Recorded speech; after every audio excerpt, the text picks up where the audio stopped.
ബൈബിളിലെ നമ്മളെ വേദനിപ്പിക്കുന്ന രണ്ട് കഥാപാത്രങ്ങളാണ് ഏസാവും കയീനും.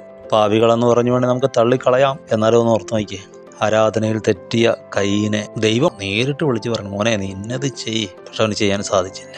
ഏസാവിന്റെ കാര്യത്തിലോ അനുഗ്രഹം അമ്മയും സഹോദരനും കൂടെ തട്ടിയെടുത്തു. വഞ്ചിക്കപ്പെട്ടു മനുഷ്യൻ. പക്ഷേ അതുവരെ അപ്പനെ സ്നേഹിച്ചിരുന്നു എന്ന് പറഞ്ഞ മകൻ അനുഗ്രഹം കിട്ടില്ല എന്ന് പറഞ്ഞപ്പോൾ അപ്പൻ ഇഷ്ടമില്ലാത്ത കാര്യം ചെയ്യാൻ പോയി. ഇനി ഒരു അനുഗ്രഹം അപ്പൻ്റെ കയ്യിൽ ഇല്ലേ എന്നും പറഞ്ഞ് വലിയ നിലവിളിച്ചു. എബ്രായ ലേഖനം അവന് പറ്റിയ ആ നാശത്തെ കൺഫേം ചെയ്യുന്നു. കാരണം പരീക്ഷ അടുക്കുമ്പോൾ പഠിക്കുന്നവനല്ല വിദ്യാർത്ഥി, ക്ലാസ് തുടങ്ങുമ്പോൾ തൊട്ടേ പഠിക്കുന്നവൻ, അല്ലെങ്കിൽ പരീക്ഷയിൽ തോറ്റിട്ട് കരയേണ്ടി വരും. ഏസാവിന് അതാ പറ്റിയത്. ഇനി ഒരു അനുഗ്രഹം ഇല്ലേ അപ്പാ എന്ന് കരഞ്ഞവന് ഒന്നും കിട്ടില്ല. പിറ്റേ തീയതി നമ്മൾ കാണുന്നു അബ്രഹാമിന്റെ അനുഗ്രഹം. യഥാർത്ഥ ഇസഹാക്ക് യാക്കോബിന് കൊടുത്തു വിടുന്നത്. അപ്പൻ്റെ കയ്യിൽ അനുഗ്രഹമുണ്ട്, വീണുപോയാലും തരാൻ അനുഗ്രഹമുണ്ട്. പക്ഷെ ശുദ്ധീകരിക്കപ്പെടേണ്ടത് നമ്മുടെ ഹൃദയങ്ങളാണ്.